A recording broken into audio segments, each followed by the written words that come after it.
우리는 지금 생물 다양성 위기의 시대에 살고 있습니다. 인간의 영역이 확장됨에 따라 야생 생물과의 거리 또한 좁혀지고 있죠. 여기 생물들에 대한 관심과 애정이 존중으로 이어진 사람들이 있는데요. 생물 다양성 보존을 위해 노력하는 이들의 이야기를 들어보실래요?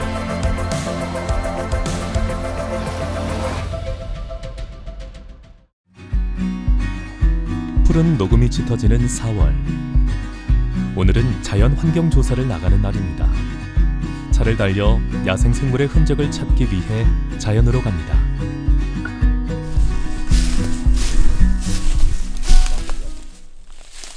여기 오소리 부르다. 숲을 사이에서 뭔가 발견했나 봅니다. 연구원들이 발견한 것은 오소리 굴입니다.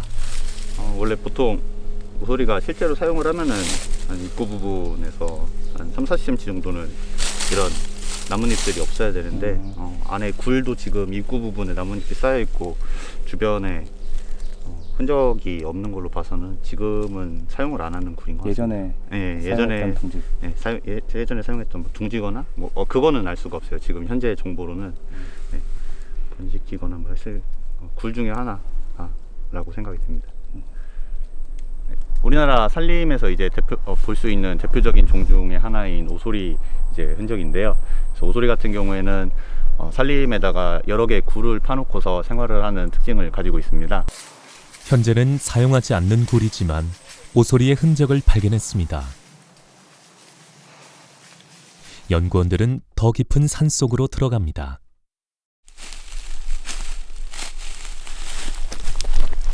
근데 글로 가는 것보다 이동 중에 물과 진흙이 고여있는 곳을 발견했습니다. 멧돼지의 흔적으로 멧돼지 목욕탕이라고 합니다. 이제 파서 진흙 목욕을 하는 거거든요. 그렇게 되면 이제 일종의 둔벙 같이 이제 조성이 되면서 여기 이제 물이 생기고 이제 포유류, 조류, 양서 파충류인 도롱뇽의 알을 낳고 중요 서식 공간을 제공하는 그런 역할을 할 수 있는 거죠. 연구원이 이곳에 무인 센서 카메라를 설치합니다. 무인 센서 카메라 같은 경우는 원래는 포유류 조사를 위해서 고안된 장비인데 실제로 무인 센서 카메라를 운영을 해보면 포유류 말고 조류들도 굉장히 많이 촬영이 됩니다. 지금 이 지역에서는 2년 전에도 한번 설치를 해봤는데 멸종위기 야생생물인 팔색조와 올빼미가 이 지역을 이용하는 것을 확인하였습니다.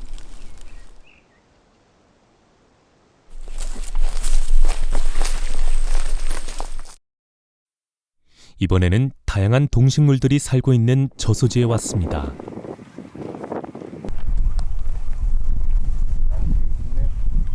연구원들이 큰 나무에 있는 구멍을 보고 다가갑니다. 있어. 워낙 있어. 품고 있네. 알 품고 있네. 지금 원앙이 알을 품고 있습니다.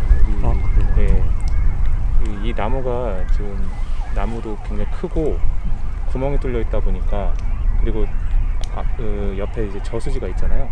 수공기관이 있어서 원앙이 되게 선호하는 지역인데 용케 여기 잘 찾아가지고 들어갔네요.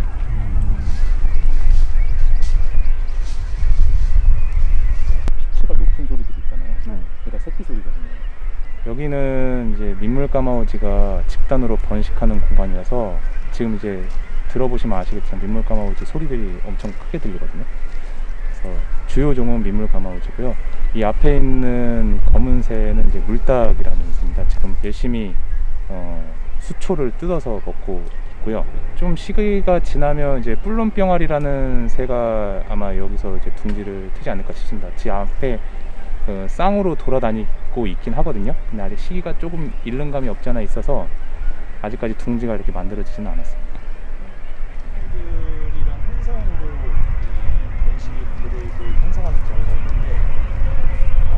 연구원들이 저수지의 생태계에 대해 논의하고 있습니다.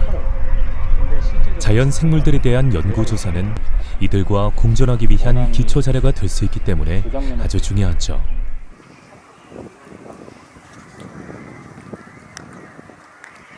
저수지를 떠나 날이 저물기 전에 서둘러 갯벌로 이동합니다.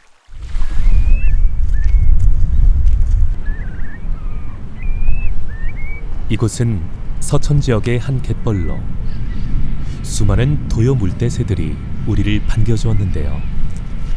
도요 물대새는 일반적인 물새류들랑은 약간 차이가 있다고 말씀드릴 수가 있는데요. 보통 물새류들은 물에 떠다니는 그런 습성이 있고 물이 들어온다고 다른 데로 이동할 필요도 없습니다. 하지만 도요 물대새 같은 경우는 불가피한 상황이 아니고서는 수영하는 것을 선호하지 않습니다. 그래서 사람으로 치자면 이제 무릎 정도라고 할 수 있는데 보통 이제 경부라고 하거든요. 경부 정도까지 물이 차오르면 이들은 이제 다른 휴식지를 찾아서 이동을 해야 됩니다. 그래서 이제 도요물대새 같은 경우는 안정적으로 휴식할 수 있는 물이 아주 얕게 들어오는 그런 땅이 있어야 됩니다. 조류를 연구하는 이상현 연구원은 도요 물대새의 중요성에 대해 말합니다. 이곳 서해안 갯벌 도요 물대새의 부리는 모두 다른 모양을 갖고 있는데 그 이유는 선호하는 먹이형이 다르기 때문입니다. 그래서 도요 물대새의 종 다양성이 갯벌의 건강성을 나타내는 척도가 될 수 있다고 합니다. 이 서해안 갯벌 같은 경우는 도요 물대새한테 매우 중요한 중간 기착지거든요. 특히 서천 갯벌은 다른 어떤 갯벌보다도 저사생물 다양성이 굉장히 높기 때문에 도요물대새한테 굉장히 중요한 지역이고 이러한 중요성을 인정받아서 유네스코 생물권 보존 지역으로 얼마 전에 지정이 되었습니다.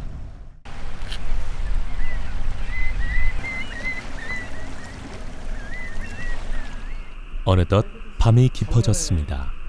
늦은 시간 산속에서 연구원들은 무엇을 하는 걸까요? 야행성 조류 조사하려고 이렇게 오게 됐습니다. 근데 야행성 조류의 특징들 중에 하나가 이 소리를 통해서 의사소통을 굉장히 활발하게 하는 조류로 알려져 있어요. 아무래도 그런 종들 같은 경우는 뭔가 소리를 내지 않는 상황에서 반응을 이끌어내기 위해 플레이백이라는 그런 조사 방법을 이용하기도 합니다. 이 플레이백은 야생 조류들이 스트레스를 받을 수 있기 때문에 횟수를 제한하여 조사한다고 합니다.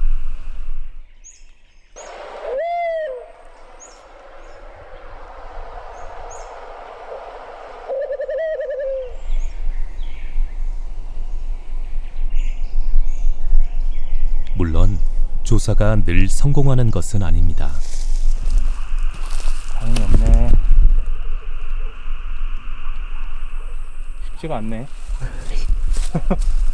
2주 전에 영동 갔었을 때는 뭐 하지도 않았는데 먼저 울고 있더라고요. 그래서 제가 이 방법을 썼더니 그냥 득달같이 막 올라와가지고 반응.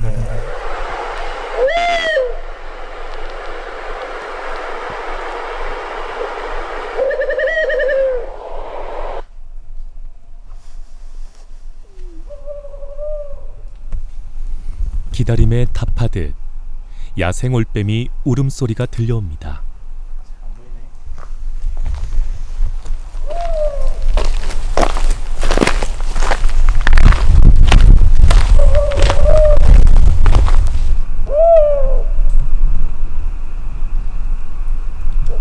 플레이백 조사를 끝으로 길었던 오늘의 자연환경 조사가 마무리되었습니다.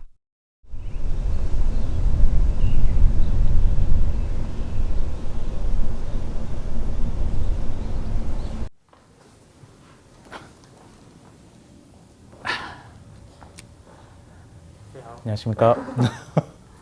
낯서네요. 네.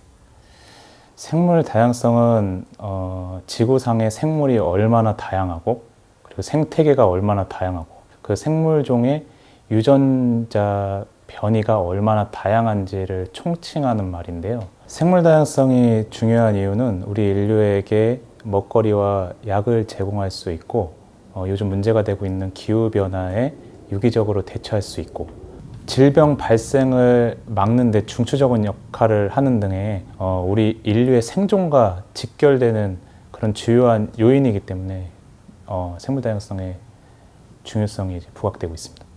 목표라고 하기엔 조금 사소할 수도 있지만 제가 하는 일이라던가 어떤 연구들을 통해 가지고 우리나라에 서식하는 여러 포유류 종들이 보존이 되고 더 이상 멸종으로 다가가지 않게 조금이나마 기여하는 게 목표이고요. 생물 다양성 보존은 소수의 전문가들이 이제 완성할 수 있는 내용은 아니라고 생각을 합니다. 결국은 다수의 시민들이 적극적으로 참여해야지 이룰 수 있는 내용이거든요. 이 시민들께서 나와 내 자녀들의 미래를 위해서 이 생물 다양성이 굉장히 중요하다는 것을 인지해 주셨으면 좋겠고, 저희가 하는 행동, 사소한 행동 하나하나 자체가 어떤 식으로 야생동식물에 영향을 끼칠지 모르기 때문에 항상 자연을 아끼고 생각하는 마음가짐으로 접근을 하셨으면 좋겠습니다.